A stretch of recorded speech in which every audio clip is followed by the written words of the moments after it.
কিমানৰ নেতাৰ ব্যক্তিগত পকেটত পইচা সোমাইছে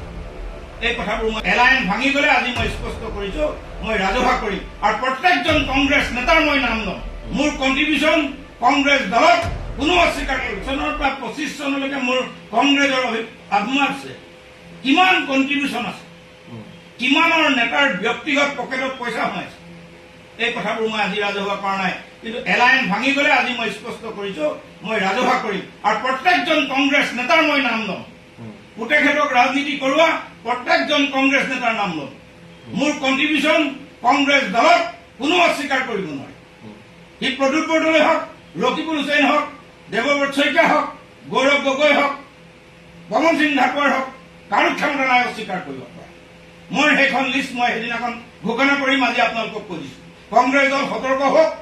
কংগ্ৰেছ দলে অসমৰ জনসাধাৰণক ঠগিব পৰা মই সুবিধাটো নিদিওঁ কি ভাবে এতিয়া বৰ্তমান যদি চাওঁ তেন্তে আপুনি প্ৰাক্তন কংগ্ৰেছী চেয়াৰমেন হৈছে আপোনালোকে আমি দেখিবলৈ পাইছিলো যে দিছপুৰ সমষ্টিটো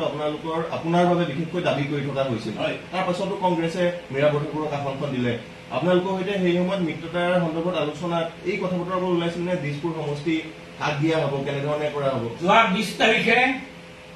ৰাইজৰ দলৰ তৰফৰ পৰা কৰ্ণধাৰ সমিতিৰ সিদ্ধান্ত হোৱা অনুসৰি 20 ফেব্ৰুৱাৰী তাৰিখে যোৱা 20 ফেব্ৰুৱাৰী তাৰিখে ৰাইজৰ দলৰ তৰফৰ পৰা কৰ্ণধাৰ সমিতিৰ সিদ্ধান্ত অনুযায়ী অখিল গগৈৰ স্বাক্ষৰত এখন কংগ্ৰেছ দলৰ সভাপতিলৈ আৰু জিতেন্দ্ৰ সিং ডাঙৰীয়ালৈ চিঠি গৈছিল সেই চিঠিখনত যদি ৰমেন বৰঠাকুৰৰ নাম নাছিলে দিছপুৰত মই প্ৰত্যাহ্বান গ্ৰহণ কৰিব পাৰোঁ মই পাৰিম আৰু সেইটো কংগ্ৰেছ দলে ক'ব লাগিব আৰু কাৰ কাৰ নাম আছিলে চিঠিখনত যে চিঠিখনত বৰচলাত অলক নাথৰ কেন্দ্ৰীয়ছাৰৰ নাম আছে ডিমত ধৈৰ্য কোঁৱৰৰ নাম আছে আপোনাৰ ঢিঙত মেহবুব মুক্তাৰৰ নাম আছে বৰচলাত আমাৰ ভাইচ প্ৰেচিডেণ্ট হৰিকান্ত দাসৰ নাম আছে আপুনি মোক কওকচোন কোনটো পাৰ্টীয়ে পাইছে বোলে কংগ্ৰেছে অন্যায় কৰা নাই নেকি কংগ্ৰেছে এলায়েন্সৰ ফেভাৰত নেকি বাৰে বাৰে অখিল গগৈ ডাঙৰীয়াক ৰাইজৰ দলক মানুহৰ মাজত সেৱা কৰিবলৈ প্ৰতিষ্ঠা কৰিছে